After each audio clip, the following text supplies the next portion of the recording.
countdown to the last comic shop in 5, 4, 3, 2,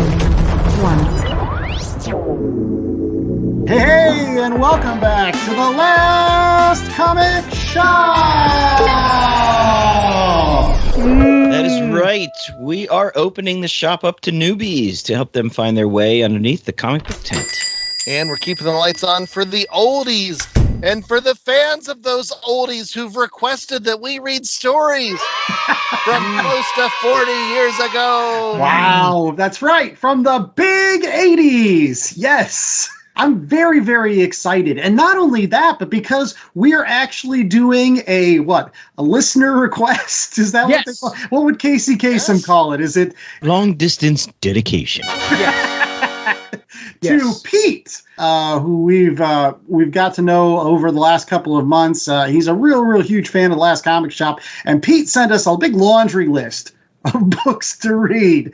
And so the host with the most, Andy Larson, as well as Chad Smith and J.A. Scott and Mikey Wood, we took a look at the list and we said, which book do we want to pick from Pete's list? Mm-hmm. And what book did we pick, Mikey? We picked all the pornography. No, Longshot by Ann Nocenti and Arthur Adams with inks by Whilce Portacio.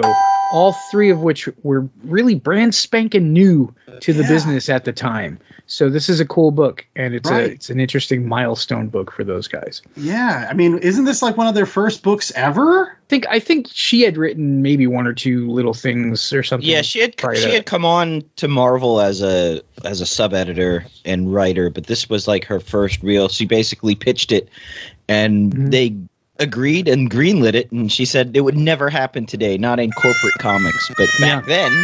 Yeah, absolutely.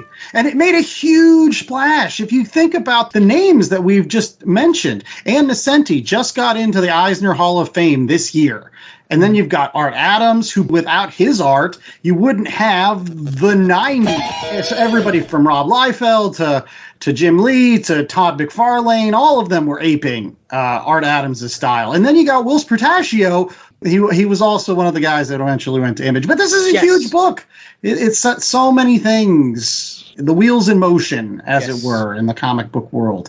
And it's really like indicative of what the 80s were. Like, this is like kind of MTV-ish a little bit here.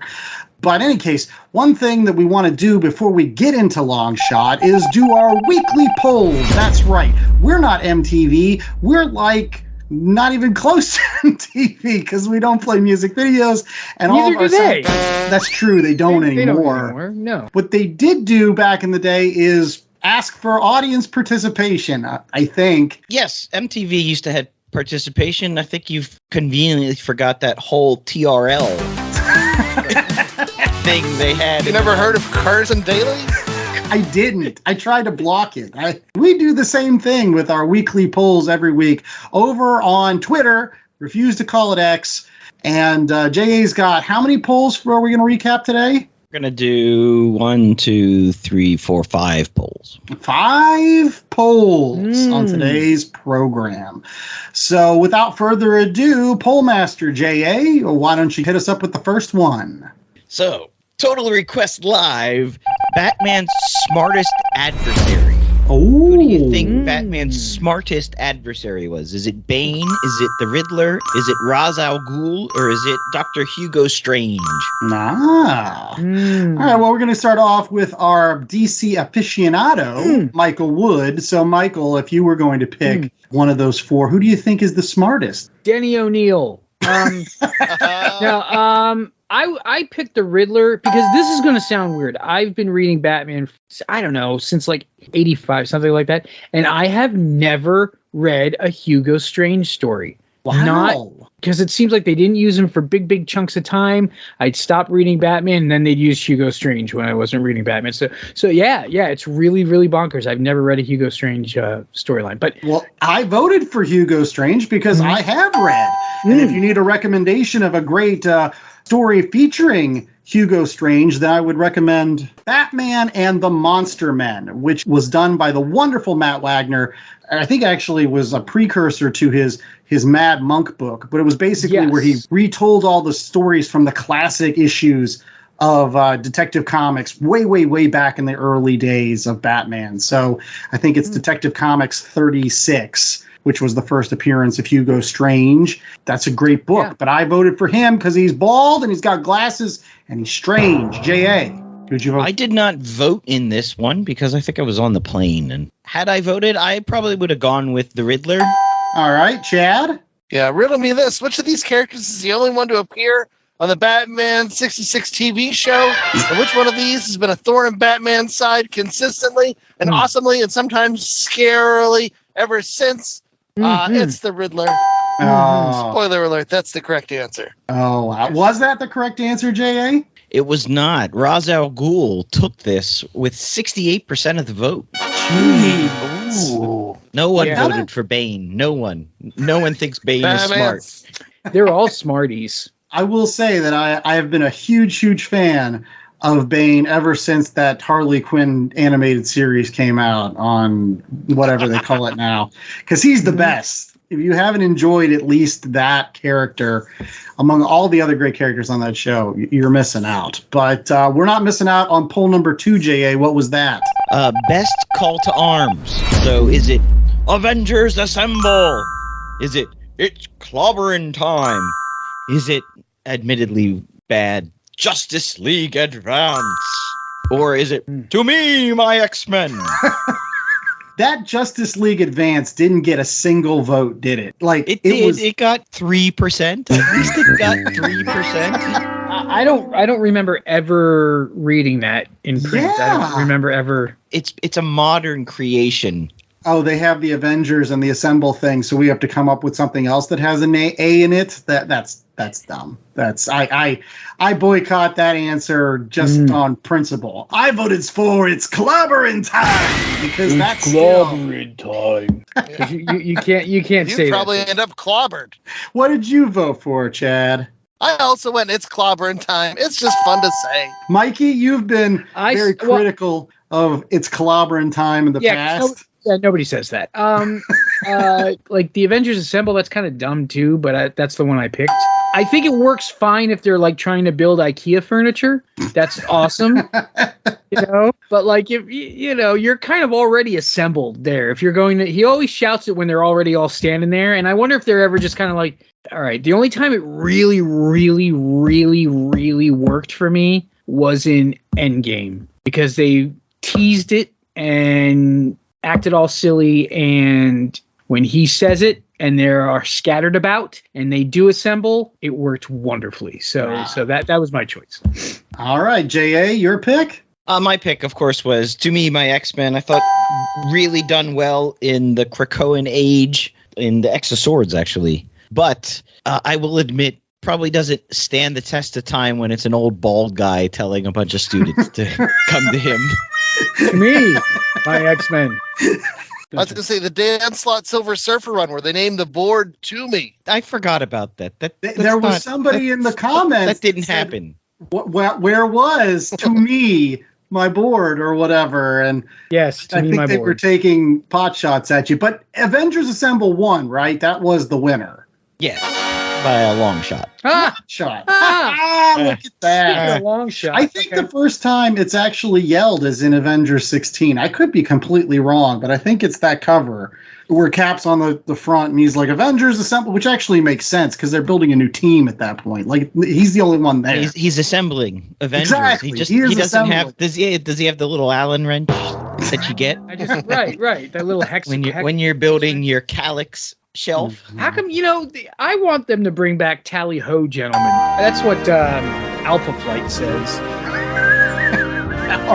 Up there in Canada. What was poll number 3, J.A.? Well, being the dog days of summer, what is the best dog in comics? Is it Lockjaw? Is it Crypto? Is it Cosmo? And then I had to fill out the poll with somebody else, so I went with the Junkyard as a nod to Chad there, who's a big G.I. Joe fan. The JYD. Yeah. Did you vote for that one, Chad, or did you vote for something else? Oh, I went Junkyard Dog. Mutt and Junkyard, yeah. What about you, Mikey? Favorite pooch? I did Crypto. Crypto's the best boy. He's the best boy. Crypto. No. It's Lockjaw. Come on. Lockjaw, he's just a slobbering beast.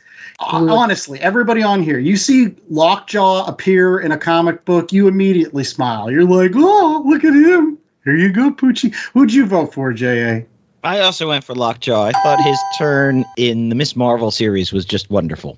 Yeah, but Lockjaw Lockjaw came in second to Crypto. But I never understood the super dog. Like, just because they had people on that other planet doesn't mean they have dogs too. A giant bulldog with a tuning fork glued to his forehead, you're fine with? It's at least from Earth. We have things on Earth that are bulldogs. Is Like, he Earth? you're asking me to believe that a separate planet not only evolved folks that look exactly like humans, but also animals that looked exactly like dogs. Yes. And cats and horses. Wasn't there a super horse? I think there's a super horse. Yes. Comet the super horse. We could do a whole show about it, but I want to know what Lockjaw's story is. What did they feed him that made him that big? 'Cause that's a big dog. That was all the Inhumans that nobody liked. Courage and mist. You're now Alpo, buddy. Right. What was poll number 4? We were asking suggestions for one out of these 4 Eisners that we should read. Should we read Public Domain? Should we read Ducks 2 Years on the Oil Sands? Should we read Nice House on the Lake? Or should we read Shuna's Journey?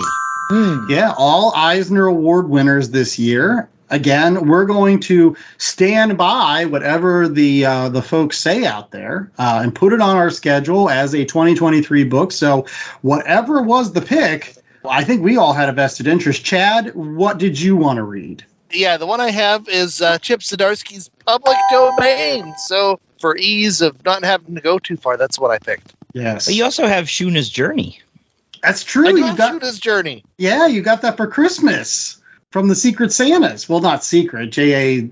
point blank gave it to you. In any case, I also voted for Public Domain just simply because I am a huge fan of Chip, and I've loved a lot of Chip's books. Not to say that the rest of them weren't great, but I was really interested in seeing what this was all about, and especially since it won, I think, Best New Series. I think that was what it was. And so I was curious about Public Domain, so I voted for that as well. Mikey.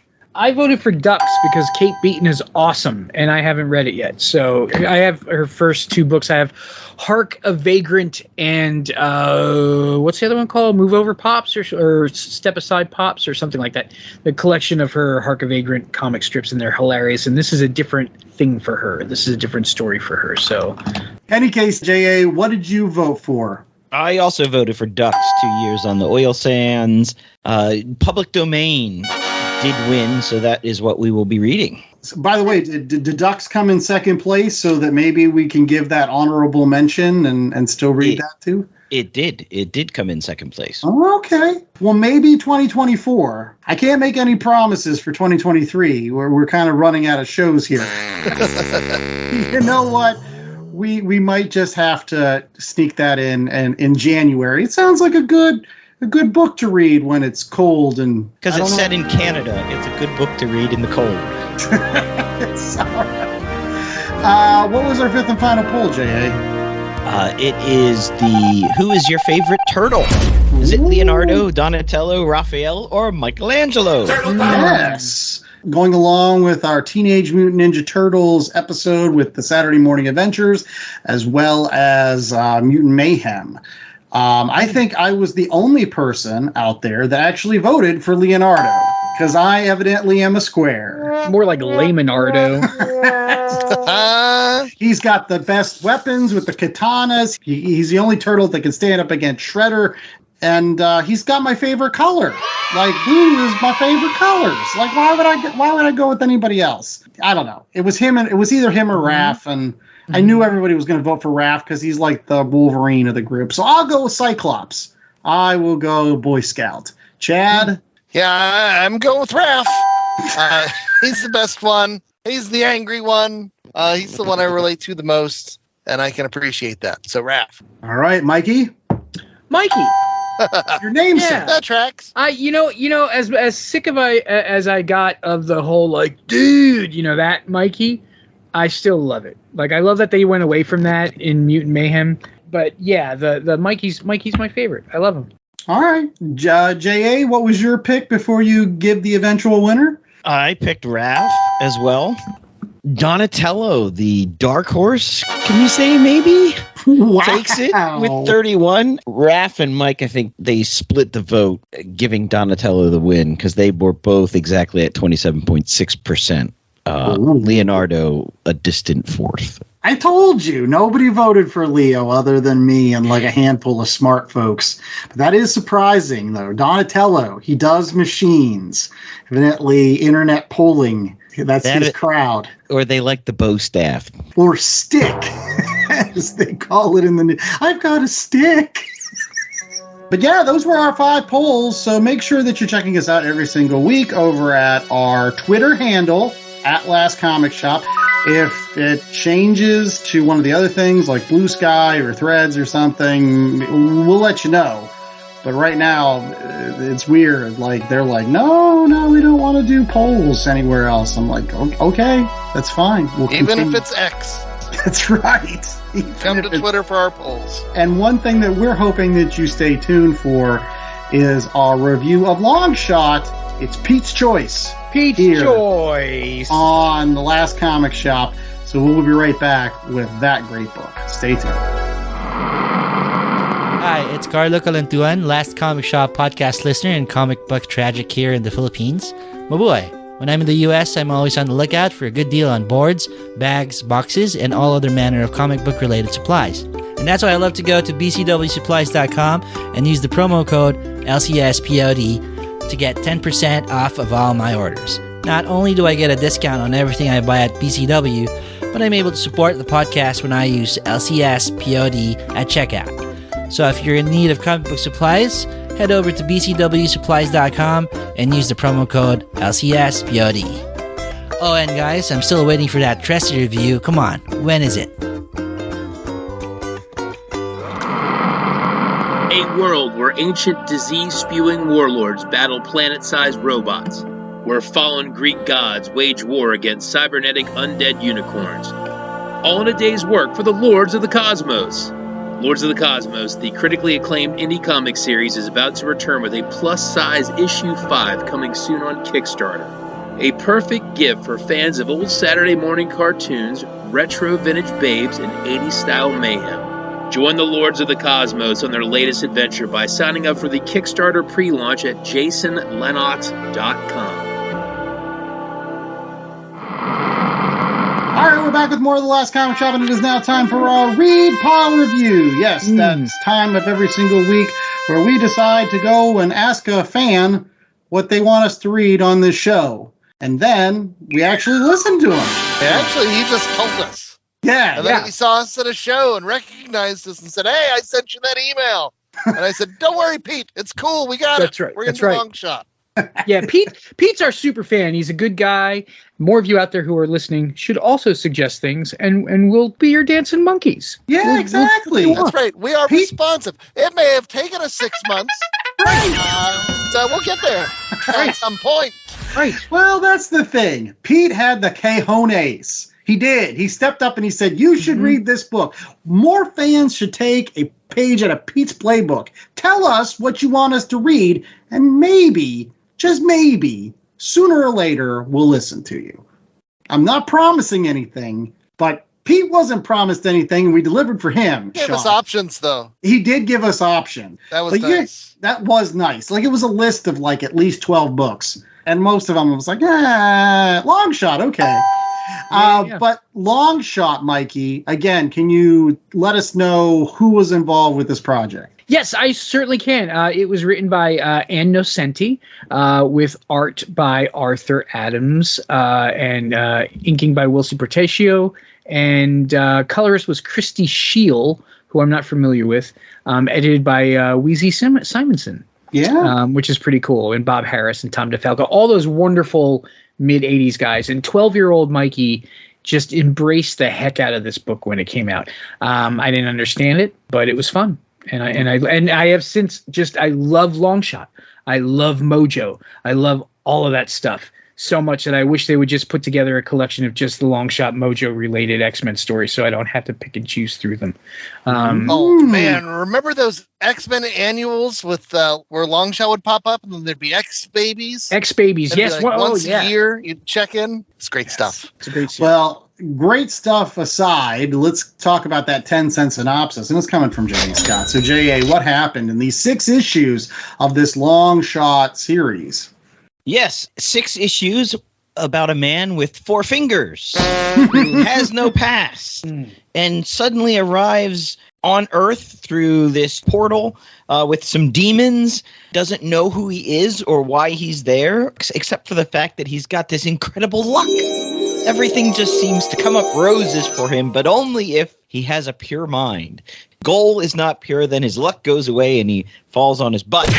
Anyways, it turns out he has escaped from the Mojoverse, which is this dimension ruled by the Spineless Ones, who is led by Mojo. Longshot was a slave there and revolted. Mojo follows him to try to bring him back, afraid that Longshot will find out that he's based on man, though, again, minus a finger. Some other great characters follow, like Spiral and Ricochet Rita. And Quark, who is a man with a goat's head. Yes. I think he only also has 4 fingers. Doctor Strange shows up for a little bit. There's a cameo by Spider-Man and She-Hulk. And you get this really dense yet incredibly interesting introduction to some really unique characters that are just great. It was probably a breath of fresh air when it came out, no doubt. It's a breath of fresh air now, how oddball these 6 issues were with Longshot and Mojo at all. I do have one thing before we kick it off. The whole time everyone's saying how good looking he is, but yet no one ever comments on the fact that he's missing a finger. That's true. Like Rita thinks he's an alien after she touches his skin and it's all leathery. Didn't the fact that he doesn't have a finger clue her in? You never know. Maybe she just didn't want to bring it up.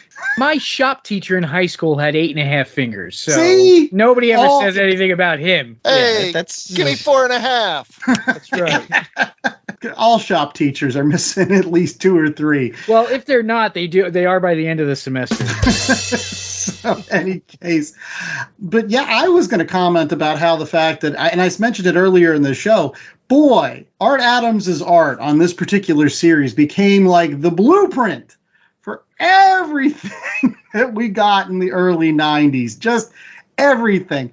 Pouches everywhere. People with like human bodies and animal heads that come out of nowhere and are just like, hey, I'm here. And this person with 6 arms and she's got swords everywhere. So I want to pose the question to the group. There were a lot of folks that came in the early 90s and were like, we're going to do Art Adams art, but we're going to do it every single month instead of however it took long for Art Adams to do it. Who do you think cribbed Art Adams the most? And we're going to start off with our 90s guy, and that's Chad. I don't like the phrasing here.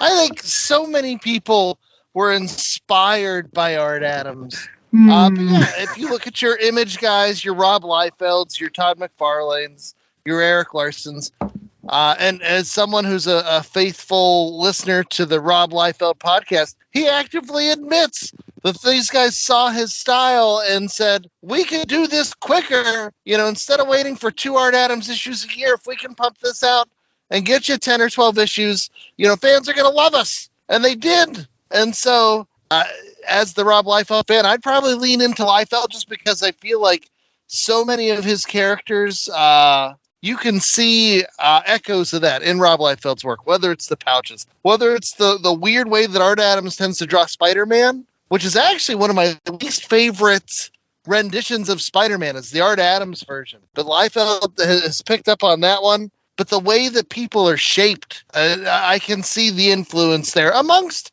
other creators as well. But yeah, I think it's in all of them. All right. I think I would probably go Liefeld too. I mean, based on the heavy use of cross-hatching, if nothing else.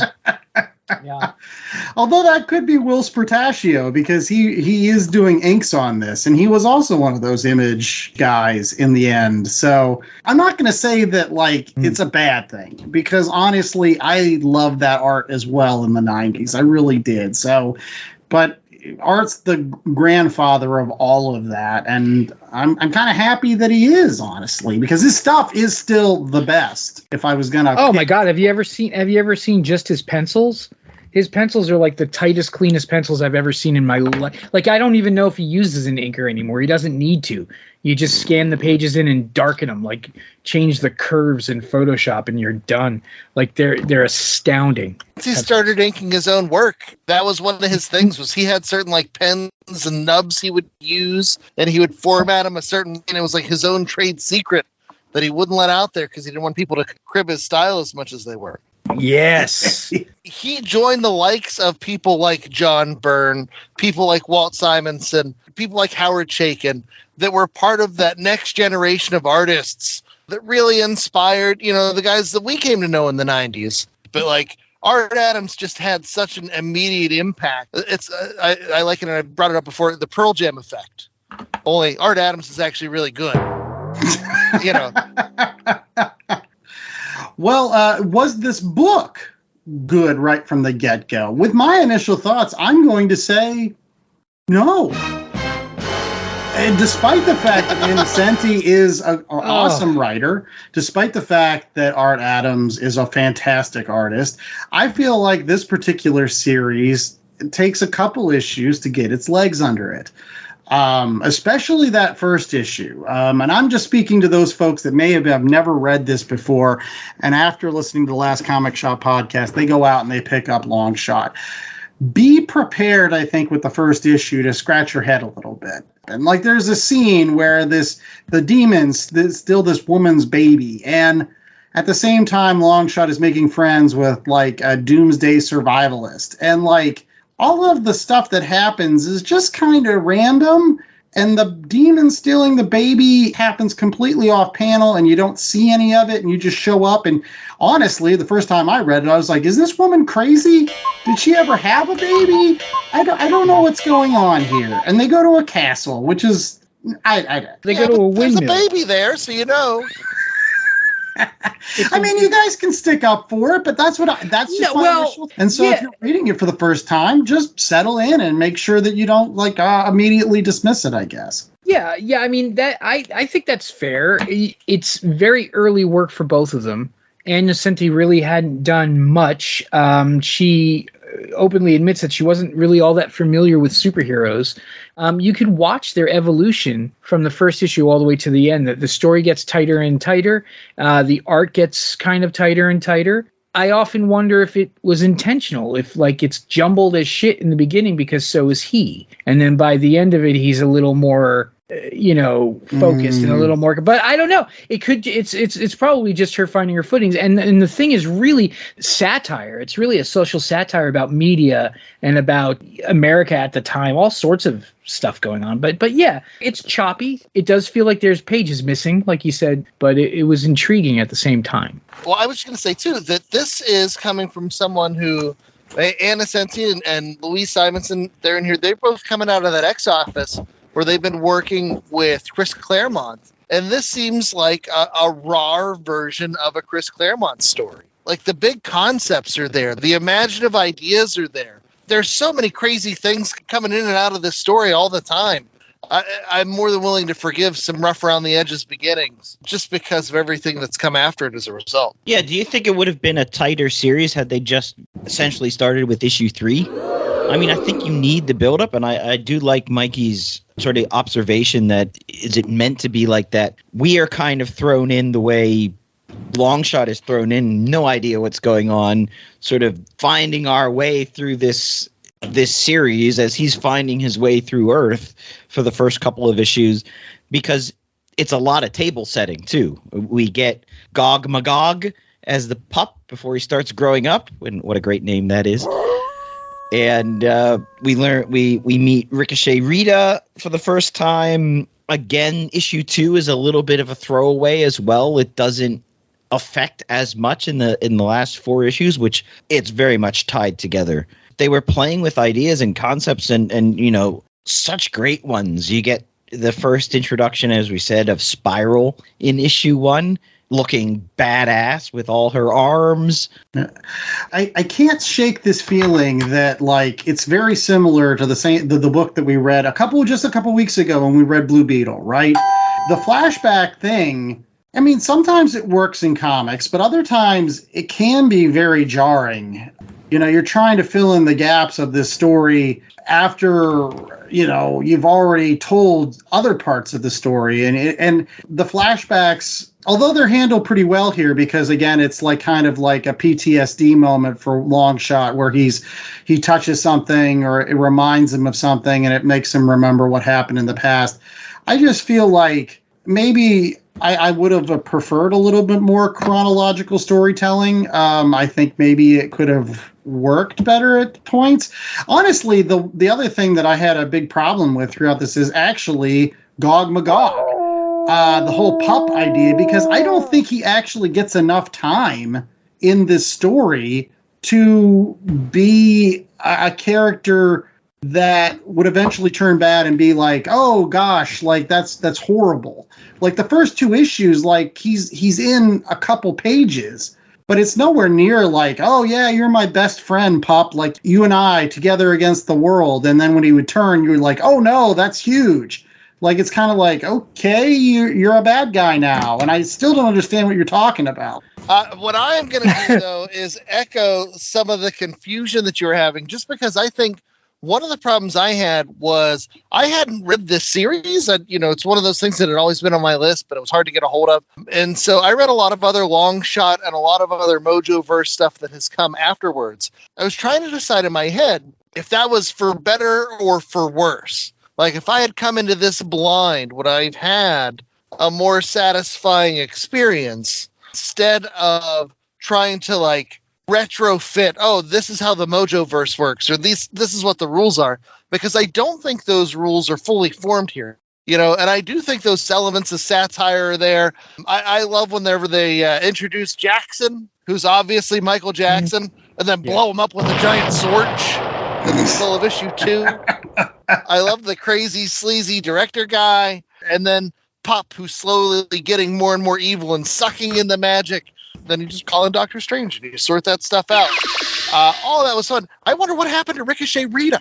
Does she show up again? Yes, she's in my my recommendation for today. Come on now, it's Longshot and Dazzler. Like let's be honest here. Like if there's a one true pairing with Longshot, it's Allison Blair. It's not Ricochet Rita. No, it is now though. You have to get that out of your head. You're reading before he met her, so you got to do that. Ricochet Rita, appearance-wise, is based off of Ann Nocenti, and you guys know I love me some Ann Nocenti, so I want to know where can I get more Ricochet Rita. So I read it in the Uncanny X-Men Omnibus number 5.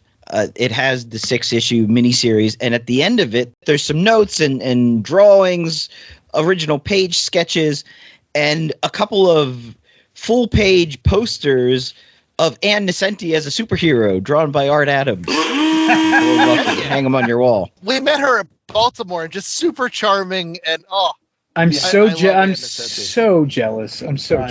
But I think Chad hits the nail on the head with this a little bit for me as well. I mean, I know the Longshot from the X-Men. He was the cool guy before Gambit.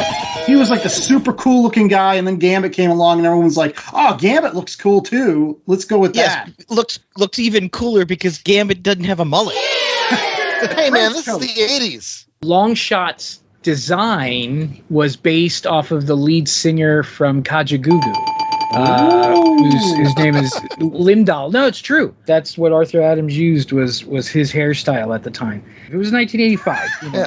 Yeah, because the original character design for him had him looking a bit like Quasar, or he had like a normal superhero outfit with a star, and then he got some notes from Ann Nocenti, and he's like, okay, I'm going to go a little bit more rock star and foreign, and make him dark and black, and didn't like the idea of superheroes whipping stuff out of nowhere. So that's where the belt with the pouches and the bandolier come from. He's like, if you're going to carry all these weapons, you need somewhere to carry them. Yes. Yeah. It does make perfect sense. And again, it's, as we'll get to in my rating, I am still on the fence about this particular book a little bit. I was hoping that our discussion today would put it one way or the other, but I'm still think I'm going into this commercial break still saying, like, I'm on the fence, where it's like, boy, there's a lot of pros to this book.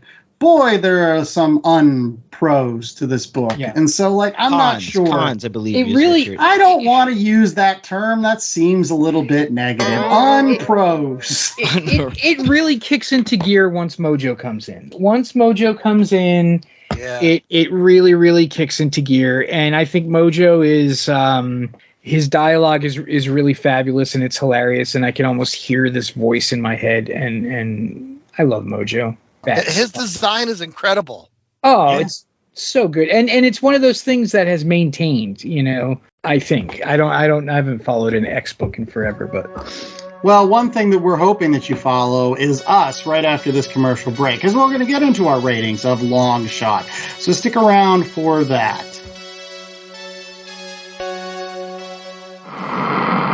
Do you like comic books? Do you like comic book movies and TV shows? How about movie and TV reviews? If I just described you, good news! You can get all of the movie and TV reviews you're looking for with a good dose of witty banter and fun thrown into the mix by checking out Paperweight Entertainment.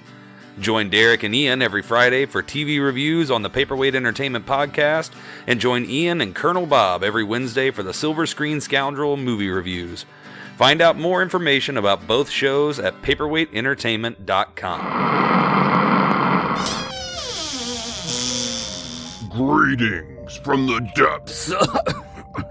No way I can keep that up, the whole commercial. Hey, Last Comic Shop fans. My name is Winston Gambro, and I make comic books. My latest comic is called Haunted House, A Love Story. It's a story of love, grief, and horror. A sentient house falls in love with its sole residents. However, this joy is short-lived when the house is forced into a forbidden love triangle and seeks vengeance. If you want a copy of the 6-issue miniseries, you can have your local comic shop order Haunted House, A Love Story from Blood Moon Comics.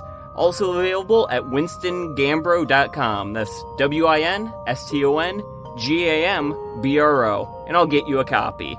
Thanks so much for listening. Back to the show. All right, we're back with more of The Last Comic Shop. It is now time for our ratings, where we don't need a pup to tell us what our rating scale is going to be. We have J.A. Scott. Yes. All right. Well, what is our rating scale, J.A.? Well, I think I alluded to it earlier. Longshot is a man with 4 fingers. So 1 out of 4 fingers. Hey, some digits. Still, Can I get them digits? I don't understand why no one brings it up. The guy's got 4 fingers. Is he wearing gloves? Is he wear gloves? No, he doesn't wear gloves. No. He does not wear gloves. Yeah, but that's why all the women love him. Do you like, by the way, the retcon that he is actually the cloned son of Shatterstar? Wait. Is that what it is? Because let's have this for a minute. So the last time I knew, Longshot and Dazzler got into a relationship. Dazzler got pregnant. Dazzler had a baby. That baby was Shatterstar. Shatterstar grew up. They took DNA from him somehow through time and then cloned him or something to make Longshot. Yeah. That's what it does. Yeah. And then Shatterstar was some crazy guy. Because I remember that in those issues of X-Force as well. So wait a second. So it's just like the classic grandfather paradox where somebody goes back in time and becomes their own grandfather? Yes. Like that's all that's really in essence. He is the clone of his future son. Fine. He is the grandfather clone of his paradox. future son. Okay, Yes. fair enough. Well, that'll be another thing that I'll bring up as one of my unpros when I get to my ratings. So I guess I'll go first. I'm going to go ahead and give this a solid 2.75. I want to give it a 3. I desperately want to give it a 3. I want to give it something higher because I really do think this is groundbreaking stuff. Like the art is something that, again, catapulted so much other art well into decades after it. And Nocenti's a fantastic writer. But simply put, like I can't get past the 2 range because I don't think, first off, this is Ann Nocenti's best work. I've read the Daredevil run, and that's really, really good. And that's like almost like a 4. So like I just don't think it's her best work. Secondly, there's just a lot of inconsistencies with me. Like Gog Magog, I just don't understand. And then they bring Doctor Strange in to be the Deus Ex Machina. Like saying, yeah, we'll just do all this wonkety stuff. And then, hey, let's have obligatory issue with Spider-Man and She-Hulk. But the thing that really kind of bothers me the most is, again, that first issue.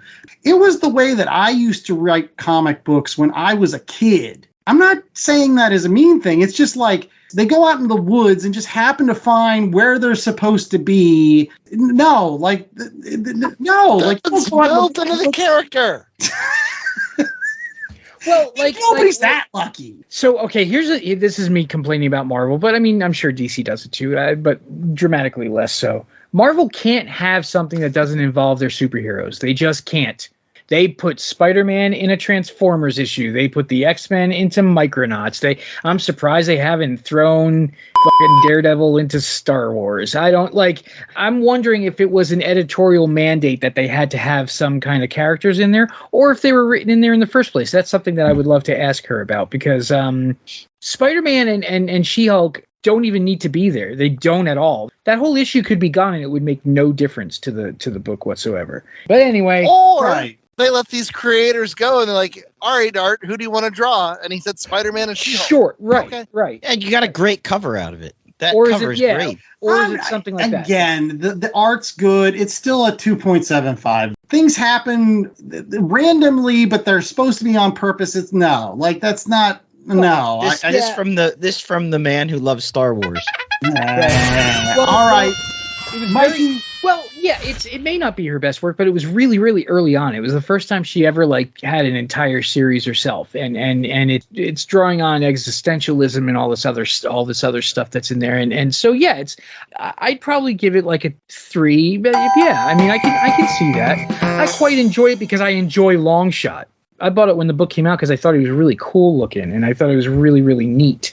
So little me liked it, and big me sees the flaws in it, but I still enjoy it. So, all right, Chad, you're going to be surprised at my grade for this, but I'm going to agree with 2.75. I agree this isn't the best work from either creator, but also you don't get their best work without this stuff. I think this is two really strong, powerful creators finding their way.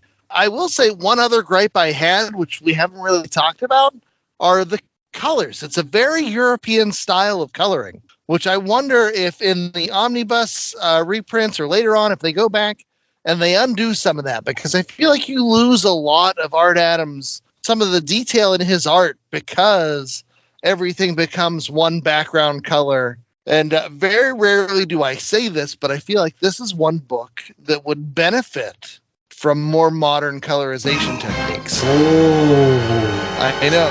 The one thing that I dislike more than modern comics coloring is European style coloring, where everybody's red or purple in the background, and it's all 2 colors at a time, and I for whatever reason I haven't been able to unlock that for me yet. And so this has a lot of that. So that's a minor gripe. And you can see the rough edges, sure, but there's so many wonderful ideas here. I love the character of Longshot. I love the idea of his power being luck, as long as he's using it for virtuous reasons. Mojo and Spiral. And these are, things that have left a lasting impact in comics. Not just the comics themselves, although, if you look at the X-Men books that came after this, you can see the influences in there and the great characters they introduced and added to that universe. But in comics itself, we talked about the influence of Art Adams. We talked about, how this was part of the changing of the guard almost. I don't know if that's the right way to put it, but this is influential. This is important. And so while it wasn't the easiest read at the end of the day, I so much potential's here. So yeah, 2.75. All right, Jay. Yeah, I think it is groundbreaking. It is an important book, and because of that, I'm giving it a slightly higher grade. I'm giving it 3.25. For all the reasons that we mentioned, Ann Nocenti's first major work, it's Art Adams' first pretty much first major series. And he doesn't do a lot of series just because it takes him so long with his art style is so involved that you don't get a lot of series out of Art Adams. You get a lot of covers, you get one-offs and annuals here and there, but you just don't get a lot of series from Art Adams. So it's nice to see what he did across 6 issues. This is a comic book and a series and a character that could never be made today.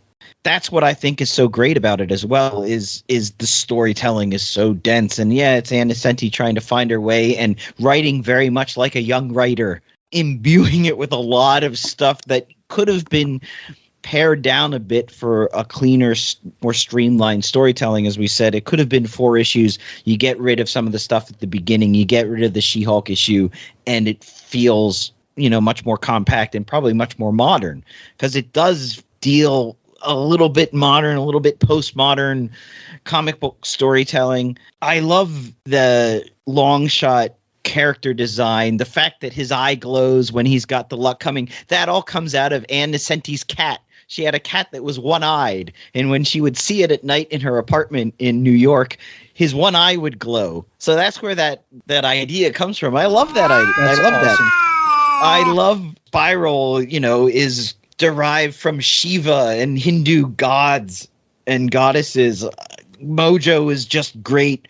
Ricochet Rita, an interesting character that I'm looking forward to hearing, Mikey, your recommendation, because I want to read more of her, and I haven't read more of her after this. And we were talking about Longshot's luck powers.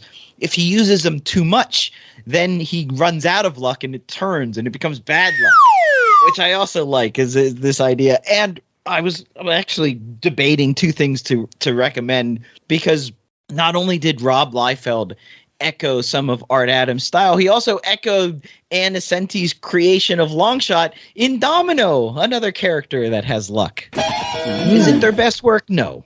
Is it groundbreaking? Yes. And what it did for both Ann Nocenti and Art Adams and Whilce Portacio, who were all young at the time, you need to give it that little bump. All right. Well, some other stuff that may or may not be groundbreaking, but we still think you should check out, is our recommendations. Yes, this is the time of every single show where we give you books in addition to the Longshot series, which I have seen some of the issues in Buck Bins, not all of them, but you can find a couple issues here and there in Buck Bins. Otherwise, you can get them in wonderful omnibuses, which I'm sure J.A. will tell us about at some point. But why don't we start off with J.A.?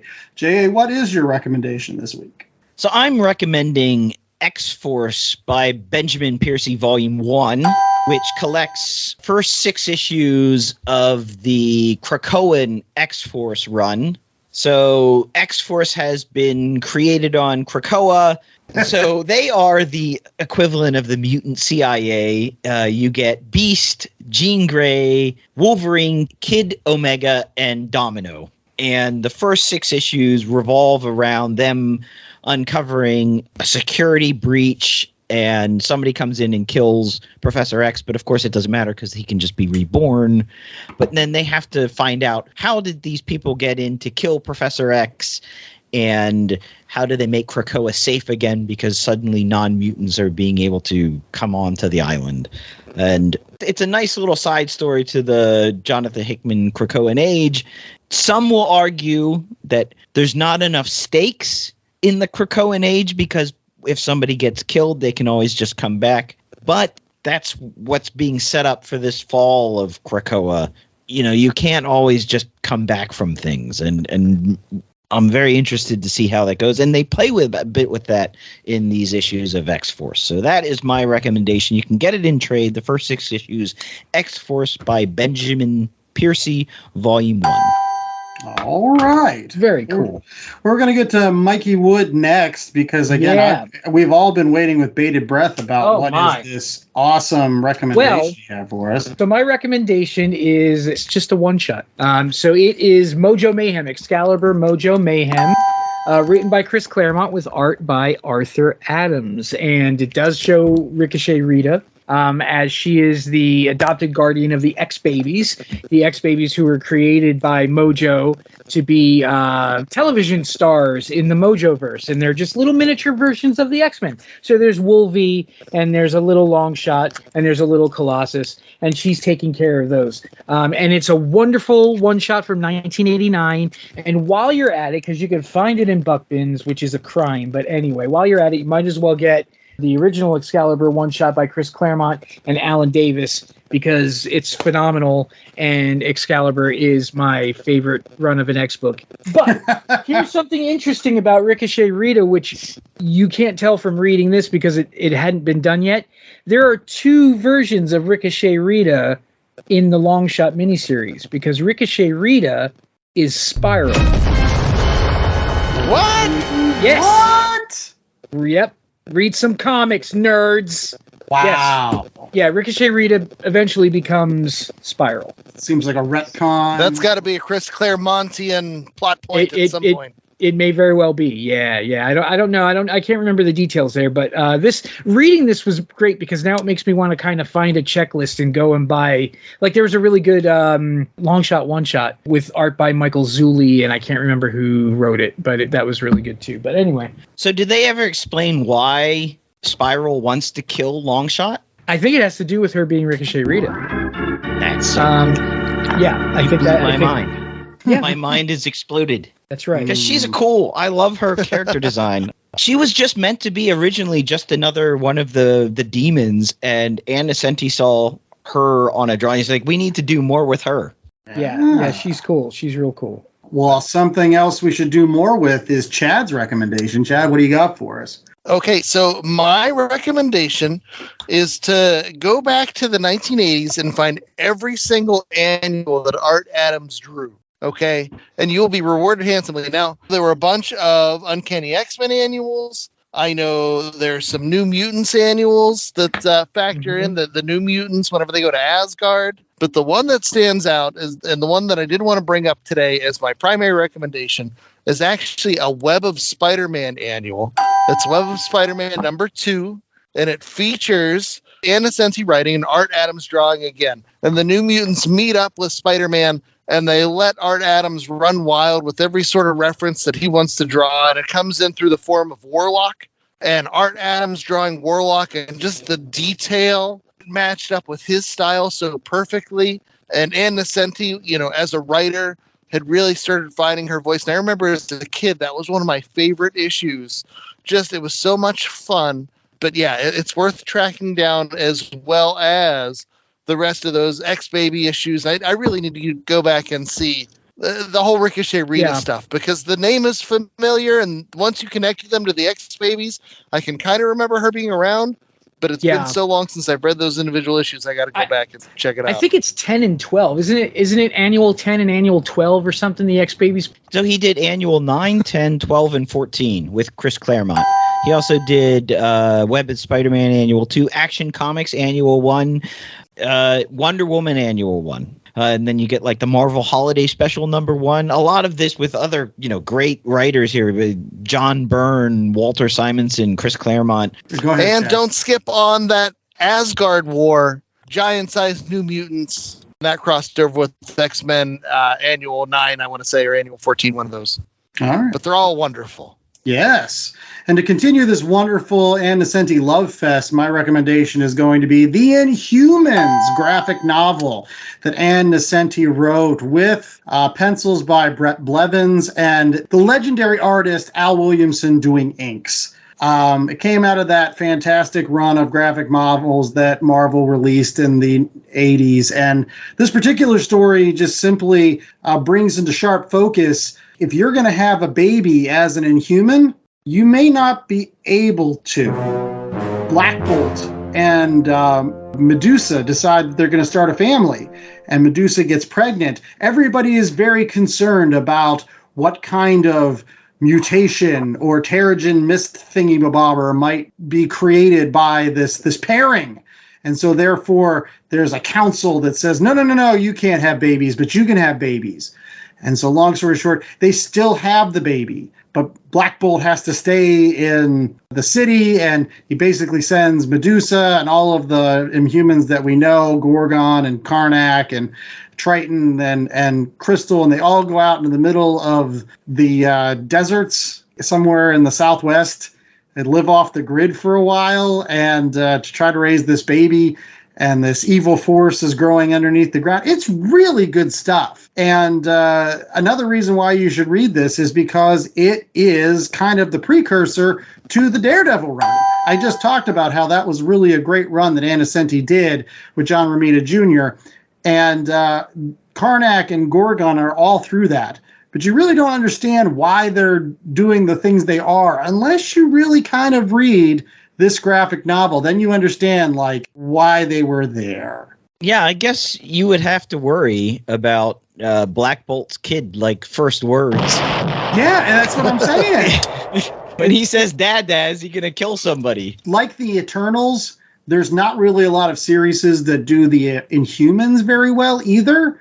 But I think this is one of them. So if you are really jonesing for some Inhuman stuff, check out Ann Nocenti's work on the Inhumans. Yeah, and it goes without saying. I know Andy's the one who's brought it up most today, but Ann Nocenti's run on Daredevil with John Romita Jr. is quite possibly one of my absolute favorite runs of all time in comic books. You get the best of John Romita Jr., you get Al Williamson on inks. There's so much great stuff in there. If you haven't checked that out, I highly recommend it. There you go. And one thing that we also recommend is that you rate, review, and subscribe to the Last Comic Shop podcast so you never miss another of our episodes. And you can do that by going out to www.lastcomicshoppodcast.com. It's a place where you can get all of our episodes evergreen, including tons of episodes featuring the X-Men. Yes, J.A. Scott is a massive X-Men fan, so you can't swing a dead cat without us reading an X-Men book. I wish we had as many Spider-Man books as we did X-Men books. I think that might be for the year end to do some metrics reviews as to which superheroes we have covered the most.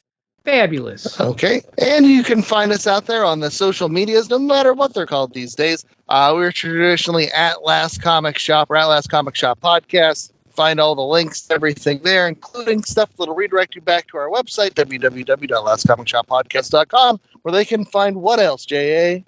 We've also got links to all of our social media, our YouTube channel. The host with the most, Andy Larson, has a blog that he writes on sometimes. We also have a link to our merch store where you can get T-shirts, coffee mugs, tote bags, and this week only gloves. They only come with 4 fingers, but they're gloves.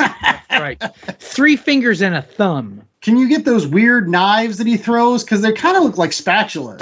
See, I thought they were the blades, like just the dry blade razor. Oh. You know, real badass without guys. the handle. That's what they look like to me. Wow. Here I was just thinking they were spatulas. That's right. And you can use a spatula to get all of the juicy goodness of comics out of this. That segue doesn't work at all. Be sure to stop by your local comic shop so that you can pick up all of the suggestions this afternoon, such as Web of Spider-Man Annual number 2 and the Krakoan X-Force 1-6 by Ben Percy and the wonderful Inhumans graphic novel written by Ms. Ann Nocenti and Excalibur Mojo Mayhem by Chris Claremont and Arthur Adams, as well as back issues of Longshot and some Uncanny X-Men annuals that also feature Longshot and all of the Longshot stuff. There's even something done a few years ago, Longshot Saves the Marvel Universe or something, and that was a lot of fun too. So yes, so go buy comics. I guess I have a lot of Longshot to check out, and we hope that you will continue to listen to the Last Comic Shop podcast in case we cover any more Longshot or any of Pete's choices. That's right. We still have a big list from Pete. Thank you so much to Pete, our wonderful super fan, for giving us this laundry list of books we should cover and allowing us the opportunity to hopefully make his day by, putting out this episode with us covering one of the books you recommended. We got one, Pete. Yes, we did. And if you guys out there also have suggestions, please let us know, and we will find them and we will read them and we will like them, except for Andrew. Wow! I am just the host with the most. I was joined by Chad Smith, J.A. Scott, and the wonderful Mikey Wood. And until next week, stay safe, stay lucky, And remember that you can't pet a dinosaur. Why? Because they're dead. That's dark. Is that a dad joke? Wow. Dads get depressed. Oh. Go get me a beer.